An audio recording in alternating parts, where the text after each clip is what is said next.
You. Each voter is unique. We all are. But our concerns tend to have common themes election years, and the candidates try to leverage that for support. Donald Trump's main issue was immigration and inflation.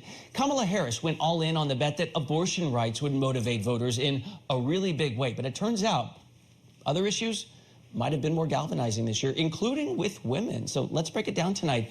Virginia Kase Solomón is with us, president and CEO of Common Cause, a nonpartisan watchdog group that says they are dedicated to upholding the core values of American democracy. So, Virginia, it turns out democracy was the top issue, according to NBC exit polls. This is for men and women. It's for Democrats and Republicans who are most concerned about democracy. How do you interpret that?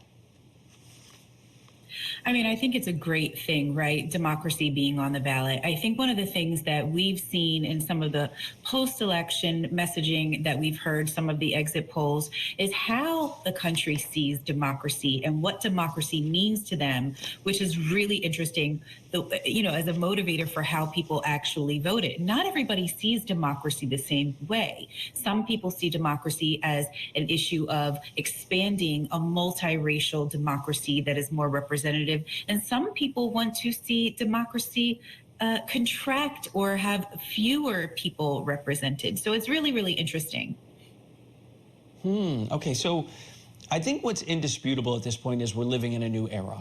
And, we had on a presidential historian who made the point, you didn't even know you started the new era when we did about a decade ago, but we have. And Donald Trump, he kind of glories in not observing norms. He doesn't really care about it. And it turns out voters, they don't seem that bothered by norm breaking either. So at our core, collectively at this point, what really matters?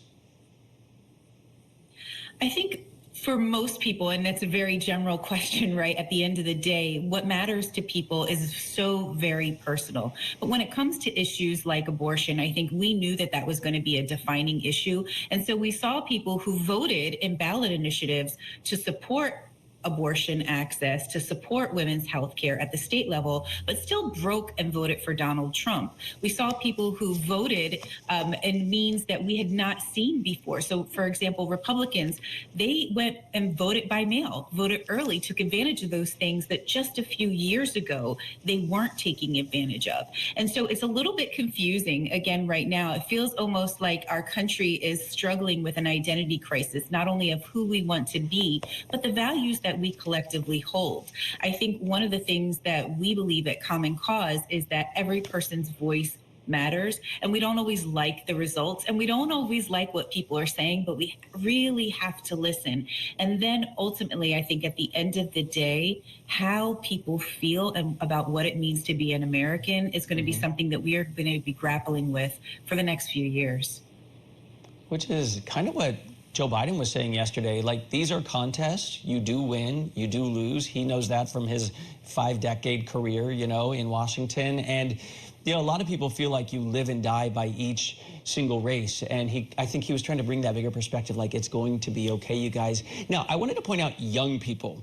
They made a big old swing this year, and it was toward Donald Trump. I heard a pollster point out, especially young men, especially young Hispanic men, and that also includes some young black men.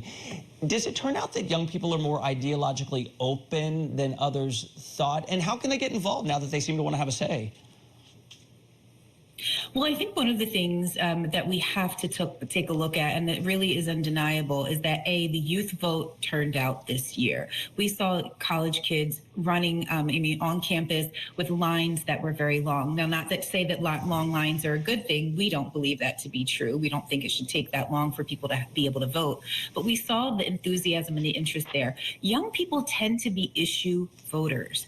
Young people are very concerned about what is happening to themselves and what their future is going to look like. And quite frankly, several years of an economic outlook where you've seen the economy doing good for some and not so good for others, especially when it comes to those kitchen table issues, that messaging really resonated with a lot of young men in particular. So again, I think we are seeing a move away from the parties for some and a real focus on issues, and the people who see themselves as being left out are left behind.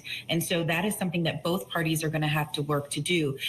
Just keep in mind that not everybody voted for Donald Trump. I think I would argue that point. While, yes, it was an overwhelming win for Donald Trump, it was an overwhelming call for change. And so that is something that nobody can hold on to, no party can hold on to unless they're going to produce results. And if young people don't see you producing results for them, they will switch back.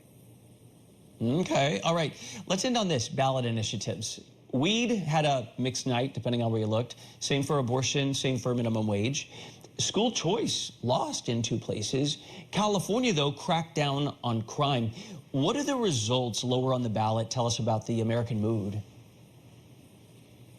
I think that ultimately, people like ballot initiatives. They like direct democracy. They like to have agency over the things that are impacting their lives and the decisions that they're making. And I think it also says a lot about where you live in the country, right? The geography that you live in and the values that you hold as a people in those very specific locations. I think that it's great that we have these ballot initiatives because that is what direct democracy looks like. But it's really, really interesting what moved and what didn't. And I think that we're going to see a move towards more of that by people, by citizens, being able to have that direct representation in the coming years.